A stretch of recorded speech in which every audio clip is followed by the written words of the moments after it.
সড়ক যেন মৃত্যুফাদ, বাতাসে বিষ। এটাই এখন নারায়ণগঞ্জের বন্দর উপজেলার বাস্তব চিত্র। বেহাল সড়ক আর সিমেন্ট কারখানার বায়ু দূষণে অসুস্থ হয়ে পড়ছেন এলাকাবাসী। তার উপর নদী পারাপারে সেতু না থাকায় আরও বাড়ছে ভোগান্তি। নারায়ণগঞ্জের বন্দর উপজেলা ফরাশিকান্দা থেকে মদনপুর পর্যন্ত রাস্তা যেন ধ্বংসস্তূপ, খানাখন্দে ভরা, কোথাও উঁচু কোথাও নিচু। চলাচলের দুর্ভোগ পোহাতে হয় সবাইকে।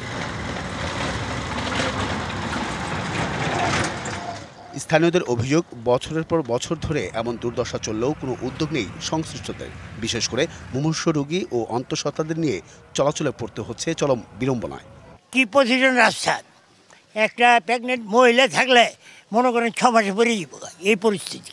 বৃষ্টি বাদল হলে মানুষ তো রোডে চলতেই পারে না, স্লিপ খাইয়া পড়ে যায়, অ্যাক্সিডেন্টের ভয় আছে। গাড়ির সাথে আসতে গেলে অনিষ্ট হয়ে গেছে, গাছে ধাক্কা লেগে যায়, আমাদের উপরে কিছু তুলে দেয়।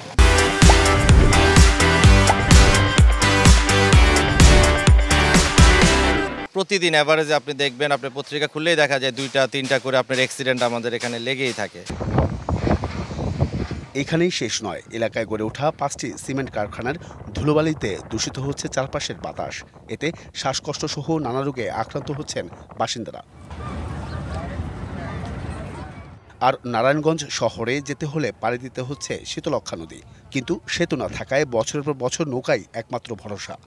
আমাদের একটা ব্রিজ খুব বেশি দরকার। এই ব্রিজটা হলে পরে আমাদের যে নদীর পথে যে চলাচলটা সেটা কিছুটা বন্ধ হবে। যে অসুবিধা হচ্ছে সেটা আমাদের বন্দরে কোনো ব্রিজ নেই। আমরা এটা বিগত বছরগুলো থেকে ভুক্তভোগী। নদীর ওপারে রাত্রেবেলা নদী পার হয়ে যাওয়াটা আরও বেশি রিস্কের।